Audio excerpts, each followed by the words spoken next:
What does it actually look like when a player goes from the most frustrating stretch of their career to walking into a Team USA gym and instantly becoming the most talked about person on the floor? Because that's exactly what just happened. 8 months. No real game action. A season that never quite got off the ground.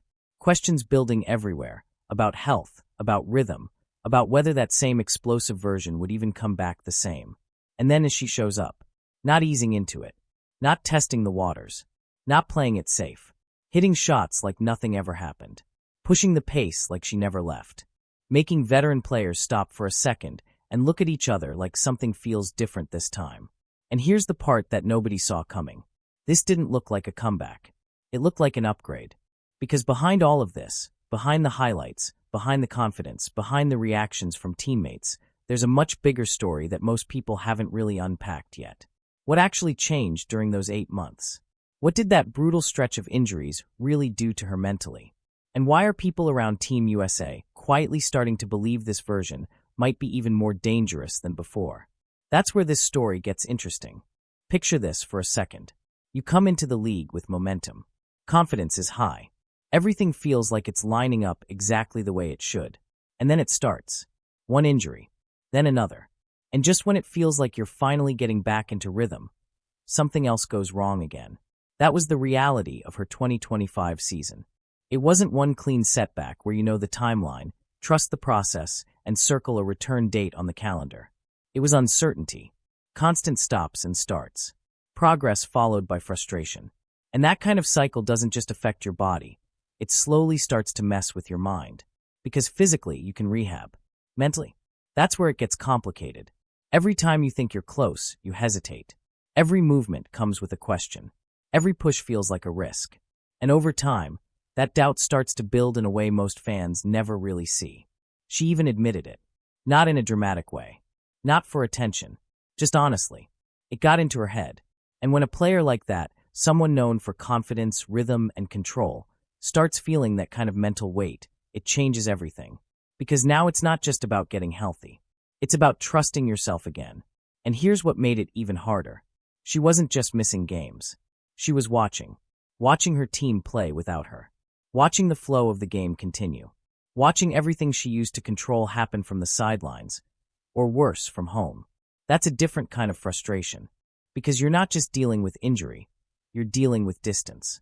And for a player who built her entire identity around being in control of the game, that distance hits different. But quietly, underneath all of that frustration, something else was starting to build. Something that wouldn't show up until much later. Now here's the part that almost nobody said out loud, but everyone was thinking about. The Olympic roster. She wasn't on it. No big reaction. No headlines created by her. No public frustration, no dramatic statements, no pointing fingers. From the outside, it looked like she just accepted it and moved on. But that doesn't mean it didn't matter. Because moments like that don't just disappear. They sit with you. Especially when you know what you've done. And you know what you're capable of. And that's what made this situation different. This wasn't a player trying to prove she belonged. This was a player who already had the spotlight, already had the attention, and still found herself watching from the outside while others took that stage. That kind of moment does something internally. Not loud, not obvious, but real. It becomes fuel. And the most dangerous part, it's quiet fuel. No distractions, no outside noise, just something sitting in the background, building over time. Because while everyone else moved on from that decision, she didn't forget it. She just didn't talk about it. And that's what makes it powerful. Because instead of turning it into a headline, she turned it into preparation. 8 months. Not just recovering physically, but resetting everything. Conditioning, skill work, timing, confidence.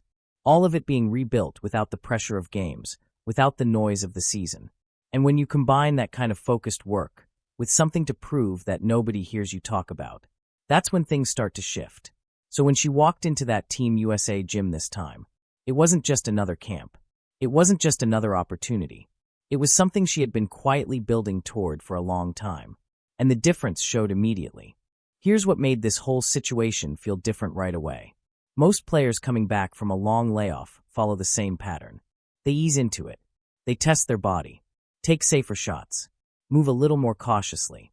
You can usually see it in the small details, The hesitation on drives, the extra pass instead of pulling up, the slight pause before committing to a play. It's not weakness. It's natural.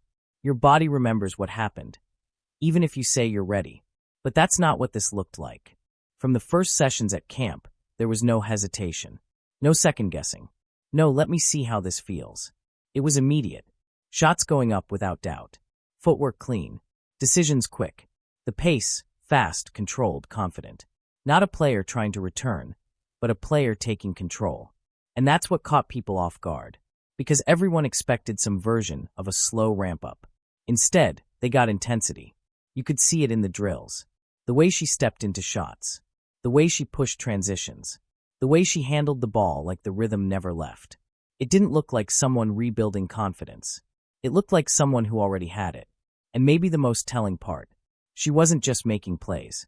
She was making them decisively. No overthinking. No waiting to see how things developed. Just quick reads, quick moves, and a level of control that usually takes time to come back after a break that long. That's when people started paying attention. Because at first, it's easy to say, okay, it's just drills. But when the same energy shows up over and over again, when the same confidence keeps appearing in different situations, it stops feeling like a moment and starts feeling like a pattern. And then something happened that shifted the entire tone of the gym. Not just for her, for everyone watching. And then it happened. One of those moments that, on paper, doesn't seem like a big deal. A shot in practice. Something players do hundreds of times. But this one felt different the second it left her hands.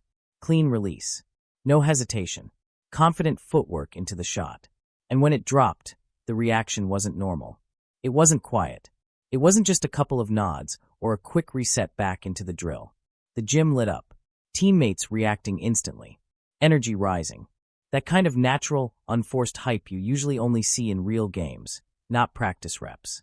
And that's when you could feel it shift. Because that moment wasn't about the shot itself. It was about what it represented.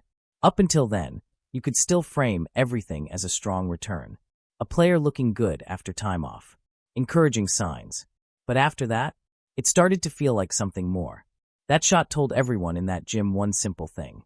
She's not here just to get back into form. She's here to compete. And that distinction matters. Because players at that level don't react like that unless they feel it. Unless they recognize something real happening in front of them. And from that point on, the way people looked at her changed. It wasn't about, how does she look after the injury anymore? It became, what version of her is this? Because now the confidence wasn't just visible. It was undeniable. And once that kind of energy spreads through a gym like that, it doesn't stay contained for long. And this is where things start to carry real weight. Because it's one thing for fans to notice. It's another thing for coaches to quietly nod. But when elite players who compete at the highest level every single day, start speaking differently about you, that's when you know something is real. And that's exactly what started happening. Names like Paige Buchers, Kelsey Plum, these aren't casual observers. These are players who understand pace, timing, decision-making, the small details that separate good from elite. And when they share a floor with someone, they can feel immediately whether something is off or whether something has elevated. And the word that kept coming up? Different. Not just good. Not just back. Different. And that distinction matters more than anything. Because good means you returned. Different means you evolved. You could see it in how they reacted during runs. The extra attention she was drawing. The way possessions started bending slightly in her direction. Not because she demanded it, but because her presence was changing the flow. That doesn't happen by accident. And it definitely doesn't happen after 8 months away unless something significant changed behind the scenes. Then there was the overall vibe of the camp. It didn't feel stiff. It didn't feel like a group trying to figure itself out. There was energy, real energy. The kind that builds when a mix of young talent and experienced players start clicking faster than expected. Some people described it as young and turnt. And honestly, that fits. Because there was this balance between confidence and excitement. Between structure and freedom. And right in the middle of that balance, she wasn't just fitting in. She was influencing it. That's a different level of impact. And by the end of those early days, something else became clear. Nobody was questioning whether she belonged anymore. That conversation disappeared. Not because of one big highlight, but because of consistency. Possession after possession. Drill after drill. decision after decision. And when that kind of consistency shows up in a setting like this, players notice, coaches notice, everyone notices. But what she said next might be even more important than everything happening on the court. And then she spoke, not with hype, not with anything overly dramatic, just calm, direct, honest. But if you listen closely, what she said explains everything. Because instead of talking like someone trying to prove a point, she sounded like someone who already understood exactly where she stood. She talked about how it felt to be there, about watching Team USA growing up, about how this moment was something she had been building toward for years. And on the surface, that sounds normal. That's what every athlete says, right? But in her case, it hits differently. Because this wasn't a straight path. This wasn't someone who moved from one success to the next without interruption. This was someone who had to sit out, wait, watch, deal with uncertainty, deal with frustration, and then come back into this environment carrying all of that with her. So when she says it feels like a pinch me moment, that's not just a line, that's perspective. And then came the part that really stood out. She didn't say she's getting back to where she was. She didn't say she's almost there. She said she feels better than before. And that's a completely different mindset. Because that means everything that happened, the injuries, the time away, the mental battles, she's not viewing it as lost time. She's viewing it as development, as something that forced her to rebuild in a way she might not have otherwise. And you could hear it in how she talked about her preparation, the conditioning, the work, the way she pushed herself during those months when nobody was watching. This wasn't just recovery. This was a reset, a full rebuild of her game, her body, and her confidence. And maybe the most telling part of all, there was no bitterness. No I should have been there energy. No subtle shots at past decisions. Just focus. Just excitement. Just clarity about what comes next. And that kind of mindset, that travels fast in a locker room. Because players can feel when someone is carrying pressure, and they can feel when someone is just locked in. She wasn't trying to force anything. She was just ready. And the way she framed everything made one thing clear. This moment, it's not the destination. It's just the beginning of something bigger. Because if you really listen to everything she said, you start to realize this isn't about this camp. It's not even about these games. It's about what comes next. And more specifically, that's the target sitting in the background of everything she's doing right now. The Olympics in Los Angeles. And suddenly, this entire moment starts to look different. Because now this isn't just a return story. It's positioning. Every rep in this camp. Every decision on the floor. Every interaction with teammates. It's all part of something bigger that's being built over time. And when you zoom out, you can see it starting to take shape. A new core. Caitlin Clark. Paige Buchers. Angel Reese. A group of players who represent the next phase of Team USA basketball. And what's interesting is how naturally that shift is happening. It's not forced. It's not announced. It's just happening. The veterans are still there. Still leading. Still setting the standard. But at the same time, they're actively bringing this next group into the center of everything. And Clark, she's not just part of that group anymore. She's becoming one of the anchors. And that's a big shift. Because being talented gets you into the room. But becoming an anchor? That means your presence starts shaping how things function. It means your decisions affect others. Your pace influences the game. Your energy carries weight beyond your own performance. And that's exactly what started showing up in this camp. Not just scoring. Not just highlights. Control. The way she handled tempo. The way she found teammates. The way she adjusted without forcing anything. That's the evolution from being a standout player to being a floor general at the highest level. And when you combine that with everything she went through leading up to this moment, it creates something dangerous. Because now you're not just dealing with talent. You're dealing with experience, perspective, and purpose all aligned at the same time. And if this is what the early stages look like, then what this turns into over the next few years could be even bigger than people expect. But here's where it gets even more interesting. Because everything happening here doesn't stay here. Because everything you're seeing in this Team USA camp, it's not isolated. It travels back with her. And that's what should have Indiana Fever fans paying very close attention right now. Because think about what last season actually looked like. It wasn't just that she was injured. It was how much everything around her changed when she wasn't on the floor. The offense slowed down. The spacing tightened. Teammates who normally thrive off her playmaking suddenly had to adjust to a completely different rhythm. And that's not a knock on anyone else. That's just what happens when your entire system is built around a player who controls pace, creates opportunities, and forces defenses to react every possession. Take players like Lexi Hull. Her off-ball movement, her timing, her ability to find space. It all becomes more effective when there's a playmaker constantly drawing attention. Or Sophie Cunningham. Her toughness, her shot-making, her versatility. All of that opens up more when defenses are already stretched thin trying to deal with someone else. Without that central engine, everything feels a little more difficult, a little more forced. And that's exactly what last season exposed. So now fast forward. You're not just getting her back. You're getting this version of her. A version that just spent months rebuilding everything. A version that just went into a Team USA environment and didn't just fit in, but influenced it. A version that looks more decisive, more controlled, and more complete than before. That changes everything. Because now it's not just about scoring. It's about command. The way she's reading the floor.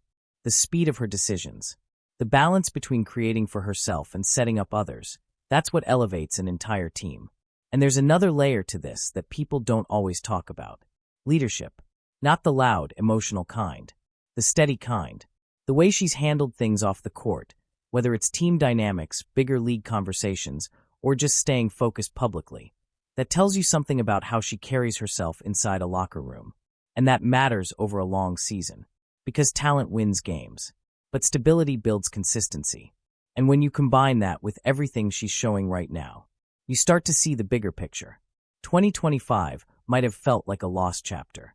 But looking at it now, it doesn't feel like a setback anymore. It feels like preparation. Like everything had to slow down, just so this version could show up. And if that's true, then what comes next might be even bigger than anyone expected. So when you step back and look at the full picture, this was never just about returning from injury. It was never just about getting back on the court. It was about everything that happened in between. The frustration, the uncertainty, the time away from the game, the moments nobody saw, the pressure that never really went away. All of it quietly building into something else. And now you're starting to see the result. A player who didn't just come back the same, but came back sharper, more controlled, more aware, and maybe most importantly, more complete. Because what showed up at that Team USA camp wasn't someone trying to prove she belongs. It was someone who already knows. And that confidence, it changes everything. It changes how teammates respond to you. It changes how coaches trust you. It changes how games unfold when the ball is in your hands. And if this really is the version moving forward, then the conversation around her is about to shift in a big way. Not, can she get back to where she was? But, how far can this version actually go?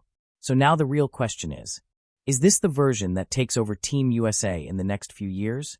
And what does that mean for the future of the league? Drop your thoughts in the comments below. I want to know what you think. And if you enjoy deep breakdowns like this, make sure you subscribe to the channel, turn on notifications, and hit the like button. Because the way this story is unfolding, you're not going to want to miss what happens next.